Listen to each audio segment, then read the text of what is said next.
Hey guys, I'm back with part 2 of our Making a Backrooms game series. This video took a lot longer to make than I initially was going for, but we did get a lot done in terms of like actual items and enemies, which is pretty much what this video is going to be about. Just a bunch of items and enemies that we added. Um First, we finished the Death Moth enemy, which I sort of teased a little bit in the last video. It showed off its sprite and animation, but it is our first ranged enemy so far. I had to make it its own script, and it's also the first enemy that actually applies a debuff. It applies a corrosion debuff, which it was an ass pain to add because working with arrays is not fun, in my opinion. But we got there in the end, and pretty much what corrosion is going to do is going to double the damage that you take, which wasn't the hard part. The hard part was getting the icon for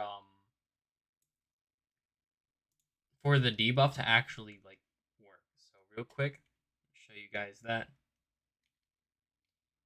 Once everything loads, yep, there it is.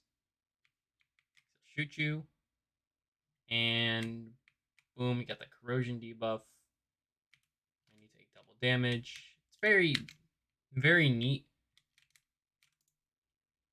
After that, we added the Skin Stealer, very iconic entity in the back rooms, and we also gave it a debuff that it will apply to the enemy on hit. To the player on hit. It's a melee enemy, acts just like the wretch pretty much, but it inflicts bleed damage over just a basic damage over time debuff. So we can throw that in. Test it out real quick. And actually, while I'm doing that, I can kill two birds with one stone and show off the. Hold on, I'm zoomed in. There we go. How you can actually pick up items. We got a couple of different weapons here. Why did a red spawn? I'm molding right now. Okay, the bleed debuff, and as you can see, I'm taking continuous damage, and that's a couple of enemies. We also have our other weapons like the machete, which inflicts bleed on enemies, even though there's no visual indicator for that yet. No, I'm gonna die. Please don't kill me, please. Oh, that was too close. And the baseball bat, or the spike bat, that can crit and deal double damage. Oh, and I died, so I guess you can see that. Not that you can, not that there's a visual effect yet for it. I'm gonna add that by next video, like a particle effect for when you actually like inflict bleed or get a crit or something like that, so that I can actually tell if it works. I don't really know. Well, I do. I know the bleed works. I don't know if the crit works. I have no clue. Actually, I can just show off the other items because most of what I've been doing is in my free time is just adding items. So you saw we already have the machete. Get out of, you know what? Perfect timing. I can show the bottled lightning and liquid pain items, which right now don't have an ammo system. I'm gonna give them like a quantity or ammo type system, but pretty much they inflict corrosion and bleed onto enemies in a big area. That's what the liquid pain does. And then bottled lightning is just a very like big damage. Big damage.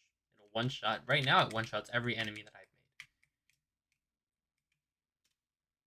But it's gonna be like really rare. You're only gonna get like two of them when you pick it up. But right now it's infinite, so you can kind of just one shot all of them right now. It's got a cool particle effect. Or not really a particle effect, but a little lightning blast effect that I very much enjoy. And then we also have the Royal Rations, which is a little bugged right now. It doesn't actually get consumed when you use it, but it's a full heal.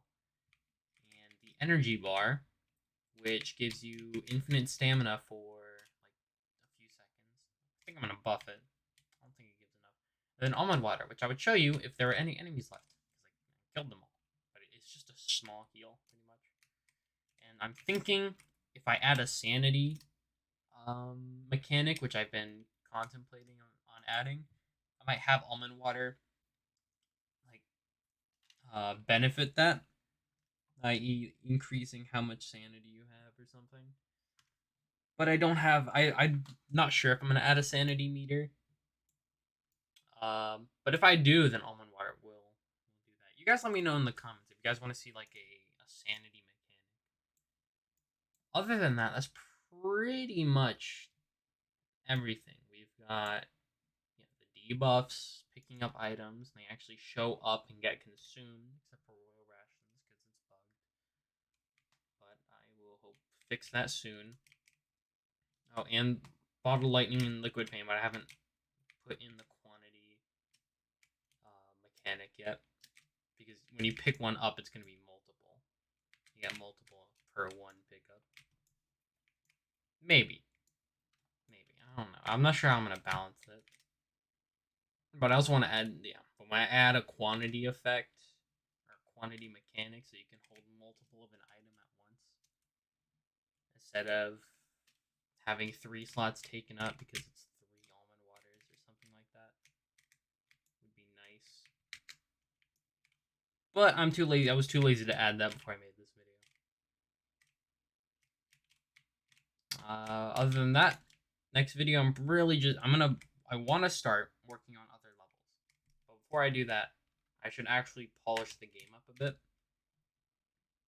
and add effects for the bleed and effects for crits and possibly in the quantity mechanic, just some little polish things like that.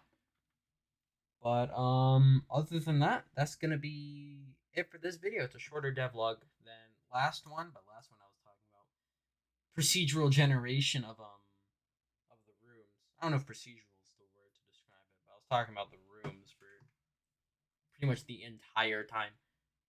Because it's a very it was sucked ass to make. I'm gonna be real. It was a pain. But this time it was really just like mostly easy work, except for getting the inventory up and running, which took like 4 different arrays to set up. Code's not there. The code is somewhere in player object.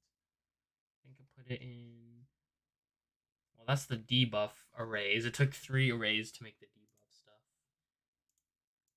and it took 2 arrays to make the inventory stuff. So if I have to write another array, I'm gonna lose it. But other than that, yeah, that's it. I'll see you guys in the next one. Bye bye.